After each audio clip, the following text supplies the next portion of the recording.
జై తెలుగుదేశం, జై తెలుగుదేశం. దేవుడి గడప కడప గడపై ఈరోజు కార్యకర్తల్ని ఉద్దేశించి మాడతాం. నా అదృష్టం, ఎత్తిన పసుపు జెండా దించకుండా, మడిమ తిప్పకుండా తెలుగుదేశం పార్టీకి కాపలాగాసిన ప్రతి కార్యకర్తకి నేను శిరసు వంచి పాదాభివందనం చేస్తున్నాను. వేదిక పైన ఉన్న గౌరవ జాతీయ అధ్యక్షులు చంద్రబాబు నాయుడు గారికి, గౌరవ ఆంధ్ర రాష్ట్ర అధ్యక్షులు పల్లా శ్రీనివాస్ గారికి, తెలంగాణ ఆంధ్ర అండమాన్ పార్టీ నాయకులకు కార్యకర్తలకు నా నమస్కారం. విశ్వవిఖ్యాత నట సార్వభౌమ స్వర్గీయ శ్రీ నందమూరి తారక రామారావు గారు పార్టీ పెట్టిన ముహూర్త బలం చాలా గట్టిది. తెలుగుదేశం పార్టీ అంటేనే తెలుగు జాతి ఆత్మ గౌరవం. తెలుగుదేశం పార్టీ అంటేనే అన్నదాతకు అండ. తెలుగుదేశం పార్టీ అంటేనే పేదల కడుపు నిండా భోజనం పెట్టిన పార్టీ. తెలుగుదేశం పార్టీ అంటేనే కార్మిక కష్టాలు తీర్చేదానికి పుట్టిన పార్టీ. కులాలు, మత, ప్రాంత ఎజెండాతో అనేక పార్టీలు పుట్టినాయి. కానీ తెలుగు జాతి కోసం పుట్టిన ఏకైక పార్టీ మన పార్టీ తెలుగుదేశం పార్టీ. 43 ఏళ్ల ప్రయాణంలో ఎన్నో విజయాలు చూసాం. మనకు ప్రతిపక్షం కొత్త కాదు, మనకి అధికారం కూడా కొత్త కాదు. అధికారంలో ఉన్నా ప్రతిపక్షంలో ఉన్నా తెలుగు వాళ్ళు ఎక్కడైనా ఇబ్బందుల్లో ఉంటే మొదటిగా స్పందించిన పార్టీ ఒక తెలుగుదేశం పార్టీ. సమాజమే దేవాలయం, ప్రజలే దేవుళ్ళన్న అన్నారు అన్న ఎన్టీఆర్. మన అధినేత చంద్రబాబు గారు దగ్గర నుంచి కార్యకర్తల వరకు అందరం ఏదో ఒక రూపంలో ప్రజలకి సేవలు చేసుకుంటూ వచ్చాం. మారుతున్న కాలానికి తగ్గట్టుగా పార్టీ కూడా అడుగులు వేయాలి. ఎప్పటికప్పుడు పార్టీలో చర్చ జరగాలి, ప్రజలకు మరింత దగ్గర అవ్వాలి. ప్రణాళికలు సిద్ధం చేసి ఆ ప్రణాళిక పైన మహానాడులో చర్చించాల్సిన బాధ్యత మనందరిపైన ఉంది. పార్టీ మరొక 40 ఏళ్ల పాటు నడిపించడానికి అవసరమైన కీలక నిర్ణయాలు మనం ఈ మహానాడు వేదికగా చర్చించాలి. తెలుగువారి ఆత్మగౌరవం పార్టీ మూల సిద్ధాంతం. దీంతో పాటు మారుతున్న ప్రజల అవసరాలు తగ్గట్టుగా పార్టీలో కీలకమైన విధానం తీసుకుని రావాల్సిన అవసరం చాలా చాలా ఉంది. కాలం మారుతున్నాయి, ప్రజల అవసరాలు మారుతున్నాయి. వాళ్ళ ఆలోచనల విధంగా మనం నడవాల్సిన అవసరం ఉంది. అన్న ఎన్టీఆర్ హయాంలో ఆత్మ గౌరవం అనే నినాదంతో నియంతృత్వాన్ని మనందరం తరిమికొట్టాం. మన చంద్రన్న హయాంలో ఆత్మవిశ్వాసంతో తెలుగు ప్రజల భవిష్యత్తుకు పునాది మనం వేశాం. ఇప్పుడు అదే స్ఫూర్తితో ప్రజలకు, పార్టీకి, కార్యకర్తలకు మంచి భవిష్యత్తు అందించాలన్న లక్ష్యంతో సరికొత్త నినాదాన్ని రూపొందిస్తున్నాము. దీనికోసం 6 శాసనాలు నేను ఈరోజు మీ ముందు ప్రతిపాదిస్తున్నా. నా తెలుగు కుటుంబంలో భాగంగా ఈ 6 శాసనాలు ఉంటాయి. మొదటిది తెలుగు జాతి విశ్వఖ్యాతి, 2 యువగలం, 3 స్త్రీ శక్తి, 4 పేదల సేవల్లో సోషల్ రీఇంజనీరింగ్, 5 అన్నదాతకు అండగా, 6 కార్యకర్తలే అధినేత. ఇవి మన 6 శాసనాలు. మొదటిది తెలుగు జాతి విశ్వఖ్యాతి.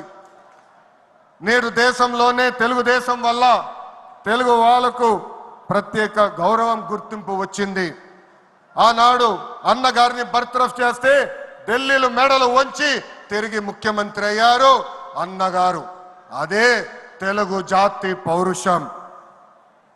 తెలుగు వారిని ప్రపంచంలో పెట్టింది మన చంద్రన్న. కులం, మతం, ప్రాంతం అతీతంగా అన్ని రంగాల్లో ప్రపంచంలోనే నంబర్ 1 స్థానంలో తెలుగు జాతి ఉండాలి. అన్ని రంగాల్లో మన తెలుగువారు ముందు ఉండాలి. ఇది ఎజెండాగా పెట్టుకుని మనందరం పని చేయాల్సిన అవసరం ఉంది. రెండోది యువగలం. తెలుగుదేశం పార్టీలో యువతకు పెద్ద పీట వేస్తున్నాం. వేదికమైన మీరు చూస్తే అర్థమవుతుంది. మొన్న జరిగిన ఎన్నికల్లో 164 శాసనసభ్యుల్లో 88 మంది మొదటిసారి గెలిచిన శాసనసభ్యులు ఉన్నారు. కేబినెట్లో కూడా తీసుకుంటే 25 మంత్రులకి ఏకంగా 17 మంది మొదటిసారి మంత్రులుగా కూడా నియమించారు గౌరవ జాతీయ అధ్యక్షులు చంద్రబాబు నాయుడు గారు. సీనియర్ని జూనియర్ని గౌరవిస్తాం, పనిచేసే వాళ్ళని ప్రోత్సహిస్తాం. గత ప్రభుత్వంలో ఒక HSBC Franklin Templeton Amar Raja జాకీని తరిమేస్తే మన ప్రభుత్వ అధికారంలోకి వచ్చిన తర్వాత TCS, LG Electronics, NTPC, BPCL, Reliance CBG, Arcelor Mittal ఇలా అనేక పరిశ్రమలు ఆంధ్ర రాష్ట్రానికి తీసుకొచ్చాం. మెగా డిఎస్సి ప్రకటించాం. ఈ మెగా డిఎస్సి ద్వారా 16,347 ఉపాధ్యాయుల పోస్టులు వచ్చే నెల జూన్ మాసంలో కూడా మనం భర్తీ చేయబోతున్నాం. ఇంకా యువతకు 20 లక్షల ఉద్యోగాలు కల్పించే లక్ష్యంలో మన ప్రభుత్వం అడుగులేస్తుంది. మన రాష్ట్రంలో బలమైన యువ శక్తి ఉంది. వారికి సరైన అవకాశాలు అందిస్తే దూసుకుని పోతారు. అన్ని రంగాల్లో వారికి ఉపాధి ఉద్యోగ అవకాశాలు కల్పించడమే మన లక్ష్యంగా పెట్టుకుంటున్నాం. మూడోది స్త్రీ శక్తి. అన్న ఎన్టీఆర్ మహిళలకు ఆస్తుల్లో సమాన హక్కు కల్పించారు. మహిళలకి ఆర్థిక స్వాతంత్రం ఇచ్చింది మన చంద్రన్న. గత ప్రభుత్వంలో శాసనసభ సాక్షిగా తల్లిల్ని అవమానించారు. సొంత తల్లిని చెల్లిని మెడబట్టుకుని బయటికి గెంటేశారు. అర్థమైందా రాజా? అర్థమైందా రాజా? ఉద్యోగ ఉపాధి అవకాశాల్లో మహిళలకు రిజర్వేషన్, మహిళలకు విశ్వవిద్యాలయాలు, దీపం పథకం ఇచ్చింది తెలుగుదేశం. రానున్న రోజుల్లో మహిళల్ని మరింత బలోపేతం చేసి స్త్రీ శక్తి ద్వారా మనం కృషి చేయాలి. పార్టీ పదవుల దగ్గర నుంచి అన్ని రంగాల్లో మహిళల్ని సమానంగా బాధ్యత భద్రత కల్పించాలి. ఈరోజు నేను కొన్ని విషయాలు మీకు చెప్పాలనుకుంటున్నా. చట్టాలు శిక్షల వల్ల సమాజంలో మార్పు రాదు. సమాజంలో మార్పు రావాలంటే మన ఇంట్లో మార్పు అవ్వాలి. ఇప్పుడు కూడా మనం కొన్ని పదాలు వాడతాం. గాజులు తొడుకున్నావా, చీరలు కట్టుకున్నావా, ఆడపిల్లలాగా ఏడవద్దు, ఇలాంటి పదాలు మనం మానేయాలి. అప్పుడే మనం ఆశించిన మార్పు సమాజంలో వస్తుంది. నేను ప్రతిపక్షంలో ఉన్నప్పుడు ఆనాడు ఒక మహిళా మంత్రి నాకు చీర గాజులు పెడతానని చెప్పారు. ఆనాడే చెప్పా ఆమెకి, చీర గాజులు పంపించండి, మా అక్క చెల్లెలకు పెట్టి వాళ్ళు కాలు మొక్కి ఆశీర్వాదం తీసుకుంటానని. నాలుగోది పేదల సేవల్లో సోషల్ రీఇంజనీరింగ్. పేదరికం లేని సమాజం తెలుగుదేశం పార్టీ లక్ష్యం. 2 రూపాయలకే కిలో బియ్యం, జంతా వస్త్రాలు, పక్కా ఇల్లు, పెన్షన్ ఇచ్చింది అన్న ఎన్టీఆర్. చాలని పెన్షన్ 5 రెట్లు పెంచారు. 200 రూపాయల నుంచి 1000 రూపాయలు చేశాం. ఒకే సంతకంలో 1000 రూపాయల పెన్షన్ని 2000 చేశాం. ఇప్పుడు ఏకంగా భారతదేశంలో ఏ రాష్ట్రంలో ఇవ్వని విధంగా 4000 రూపాయల పెన్షన్ మన చంద్రన్న అందిస్తున్నారు. ఇంతేకాదు డ్వాక్రా, దీపం, అన్న క్యాంటీన్ ఇచ్చింది మన చంద్రన్న. భారతదేశంలో ఏ నాయకుడు సాహసం చేయలా, కానీ మన నాయకుడు చంద్రన్న సాహసం చేసి ఎన్ని ఆర్థిక ఇబ్బందులున్నా ఇచ్చిన బాబు సూపర్ 6 హామీ నిలబెట్టుకునేందుకు ముందలికి అడుగులేస్తున్నారు. మన ప్రభుత్వ అధికారులకు వచ్చిన వెంటనే పెన్షన్ పెంచాం. మూసేసిన అన్న క్యాంటీన్లు తిరిగి ప్రారంభించాం. మెగా డిఎస్సి ఏర్పాటు చేశాం. వచ్చే నెలలో తల్లికి వందనం ఇస్తున్నాం.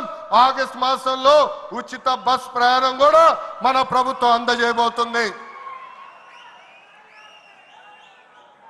ఇప్పుడు ఏకంగా P4 కాన్సెప్ట్ తో పేదరికం నుంచి కుటుంబాలు బయటికి తీసుకొచ్చేందుకు చేయూత అందిస్తున్నారు మన చంద్రన్న. తెలుగుదేశం పార్టీ ఆవిర్భావం తర్వాత బడుగు బలహీన వర్గాలకి ఆర్థిక రాజకీయ స్వాతంత్రం వచ్చింది. పార్టీకి పునాదిగా ఉన్న మన బీసీలకి ఏకంగా స్థానిక సంస్థల ఎన్నికల్లో 33% రిజర్వేషన్ అందించింది తెలుగుదేశం పార్టీ. అందరికీ ఆమోదంతో ఏకంగా వర్గీకరణ చేసింది కూడా తెలుగుదేశం పార్టీ. అందుకే ప్రతి వర్గానికి న్యాయం చేయాలి, సోషల్ రీఇంజనీరింగ్ చేయాలనే లక్ష్యంగా మనందరం పెట్టుకోవాల్సిన అవసరం ఉంది. ప్రస్తుత పరిస్థితుల్లో అన్ని కులాలకు సామాజిక సమన్వయం కూడా అవసరం ఉంది. ఐదోది అన్నదాతకు అండగా. రైతులు లేకపోతే సమాజమే లేదు. ఈ సిద్ధాంతం బలంగా నమ్మే పార్టీ తెలుగుదేశం పార్టీ. అన్న ఎన్టీఆర్ గారి దగ్గర నుంచి మన చంద్రన్న వరకు రైతుల జీవితాలు మార్చేందుకు కృషి చేశారు. డ్రిప్ ఇరిగేషన్ దగ్గర నుంచి ఇరిగేషన్ ప్రాజెక్టుల వరకు, సబ్సిడీ హార్టికల్చర్ వరకు ప్రోత్సహించింది తెలుగుదేశం. ఈరోజు మనం ఆక్వా, పామాయిల్, కోకో రంగంలో మనం నంబర్ 1 ఉన్నాం. మామిడి, జీడి పంటల్లో 2వ స్థానంలో ఉన్నాం. దీనికి కారణం తెలుగుదేశం పార్టీ. అన్నదాతకు తెలుగుదేశం ఎప్పుడు అండగా ఉంటుంది. పొగాకు, కొక్కో, మిరప ధరలు పడిపోతే ఏకంగా గిట్టుబాటు ధర ప్రకటించిన నాయకుడు మన నాయకుడు చంద్రబాబు నాయుడు గారు.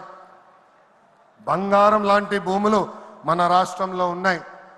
వ్యవసాయం కరెక్ట్గా ప్రమోట్ చేస్తే బంగారం పండించే శక్తి మన రైతుల దగ్గర ఉంది. అందుకే అన్నదాతకు అండగా అనే విధానాన్ని మనం అమలు చేయాలి. ఆ రోజు నాకు మనసుకు దగ్గర ఉండేది కార్యకర్తలే అధినేత. ఒక అంజిరెడ్డి తాత, ఒక మంజుల, ఒక తోట చంద్రయ్య నాకు స్ఫూర్తి. ఆనాడు పొంగనూరు నియోజకవర్గంలో అంజిరెడ్డి తాత స్థానిక సంస్థ ఎన్నికల్లో నామినేషన్ వేసేదానికి వెళ్తే ఆనాటి పాలకులు అడ్డం తిరిగారు. తొడగొట్టి మీసాలు మిలేసి రండి నేను నామినేషన్ వేసి చూపిస్తానని చెప్పారు ఆ మన అంజిరెడ్డి తాత. బూత్లో రిగ్గింగ్ జరుగుతుందని బూత్కి వెళ్ళి కూర్చుంది మంజుల. ఏకంగా మంజుల గారు ఉంటే బూత్ రిగ్గింగ్ జరగదని ఆమె పైన దాడి చేశారు. రక్తం గారుతున్నా భయపడలేదు. చివరి ఓటు పడే వరకు, ఈవీఎం బాక్స్ కి తాళం వేసే వరకు ఆ బూత్ లో నిలబడింది మన అక్క మంజుల. ఇంకా తోట చంద్రయ్య గారి గురించి ఎంత చెప్పినా తక్కువే. మనందరం చూసాం, నడి వీధిలో ఆనాటి పాలకులు తరిమి తరిమి కొట్టారు. ఏకంగా డివైడర్ పెట్టి కత్తిని గొంతుకు పెట్టారు. ఒక్కసారి వాళ్ళ నాయకుడికి జై చెప్పమంటే జై తెలుగుదేశం, జై చంద్రబాబు నాయుడు అని చెప్పి ప్రాణాలు పోగొట్టుకున్నాడు తోట చంద్రయ్య. ఈ రోజు నేను ఈ సభాముఖంగా గర్వంగా చెప్తున్నా, ఆంధ్ర రాష్ట్రంలో ఎప్పుడు జరిగిన విధంగా తోట చంద్రయ్య కొడుకు కూడా ఈ రోజు మన ప్రభుత్వ ఉద్యోగం ఇచ్చింది. అందుకే తెలుగుదేశం పార్టీలో కార్యకర్తలే మన అధినేత. ఈ రోజు మేమందరం ఈ వేదిక మీద నుంచున్నామంటే దానికి కారణం తెలుగుదేశం పార్టీ కార్యకర్త చెమట. ఆనాడు చంద్రబాబు గారు ఒక్క పిలిపిస్తే బాబు షూరిటీ భవిష్యత్ గ్యారంటీ చేశారు. నేను ఆనాడు నియోజకవర్గానికి వచ్చి మాట్లాడా, శంకరావం చేయాలి, ప్రతి గడప తొక్కాలంటే మీరందరూ తొక్కారు. అందుకే కార్యకర్తలందరూ చెప్తున్నా, నాయకుల చుట్టూ తిరుగుతాం కాదు, ప్రజల చుట్టూ తిరగండి, మిమ్మల్ని ఎత్తుక్కుంటా వస్తుంది ఈ తెలుగుదేశం పార్టీ. కార్యకర్తలే తెలుగుదేశం పార్టీ బలగం. దేశంలో ఏ ప్రాంతీయ పార్టీకి లేని విధంగా 1 కోటి మంది సభ్యత్వం, 1 కోటి మంది కుటుంబ సభ్యులు ఒక తెలుగుదేశం పార్టీకే సొంతం. పార్టీ ఆవిర్భావం నుంచి కార్యకర్తలకు అండగా నిలబడింది తెలుగుదేశం పార్టీ. నేను అనేక సార్లు చెప్పా, 2004లో ఆనాటి కాంగ్రెస్ పాలకులు అనంతపూర్ జిల్లాలో ఒక్కొక్క కార్యకర్తను చంపేస్తున్నారు. అది చూసి చంద్రబాబు నాయుడు గారు వాళ్ళ పిల్లలు ఫ్యాక్షన్లోకి వెళ్ళకూడదని ఏకంగా గండిపేటలో ఎన్టీఆర్ మోడల్ స్కూల్ ఏర్పాటు చేశారు. నాతో కన్నా కార్యకర్తల పిల్లలతో ఎక్కువ సమయం ఆయన గడిపారు. ఆనాడే ఆయన అడిగాను, ఇది న్యాయమా, నాతో సమయం గడపాలి కదా అని. ఆయన ఒకటే అన్నారు, ఆ పిల్లలకి తల్లిదండ్రులు లేరు, ఫ్యాక్షన్ దాడిలో చంపేశారు, వాళ్ళ కళ్ళల ముందర చంపేశారు, వాళ్ళకు ఒక తండ్రిగా నేను నిలబడాలి, అది నా బాధ్యత అని చెప్పిన వ్యక్తి చంద్రబాబు నాయుడు గారు. యువగలం పాదయాత్రలను కలిసా, వాళ్ళ కష్టాలు నేరుగా నేను చూసా. చంద్రబాబు నాయుడు గారు చేసిన సేవ ఆ పిల్లలు ఈరోజు కూడా మర్చిపోవట్లేదు. కార్యకర్తల కష్టం వస్తే మొదటిగా స్పందించిన పార్టీ తెలుగుదేశం పార్టీ. అలాంటి కార్యకర్తలకి అనేక సంక్షేమ కార్యక్రమాలు చేస్తున్నాం. 5 లక్షల రూపాయలు ప్రమాద బీమా, విద్య, వైద్యం, ఉపాధి కూడా కల్పిస్తున్నాం. జాతీయ అధ్యక్షుల పిలుపు మేరకు అలాంటి కార్యకర్తలు ఆదుకునేదానికి, వాళ్ళ సొంత కాలుపై నిలబడడానికి, వాళ్ళకి ఆర్థిక స్వాతంత్రం వచ్చేదానికి ఒక ప్రణాళిక కూడా మేము రూపొందిస్తున్నాం. ఈ 6 శాసనాలు మనకు కీలకమైంది. వేదికమైన పెద్దల దగ్గర నుంచి నా ముందలున్న తెలుగుదేశం పార్టీ కుటుంబ సభ్యులందరినీ ఒక విషయం తెలపాలనుకుంటున్నా. కష్టకాలాలు వస్తాయి, మన రోజు కొన్ని నిర్ణయాలు తీసుకోవాల్సి వస్తుంది.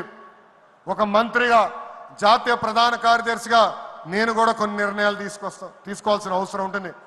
అప్పుడు ఈ 6 శాసనాలు మనందరం చదువుకుని ఆ 6 శాసనాలు చెప్పిన మార్గమే మనందరం ఎంచుకోవాలని ఈ సభాముఖంగా కార్యకర్తలకి, వేదికమైన నాయకులందరికీ నేను పిలిపిస్తూ, నా తెలుగు కుటుంబం ఈ 6 శాసనాలు నేను ప్రతిపాదిస్తున్నాను.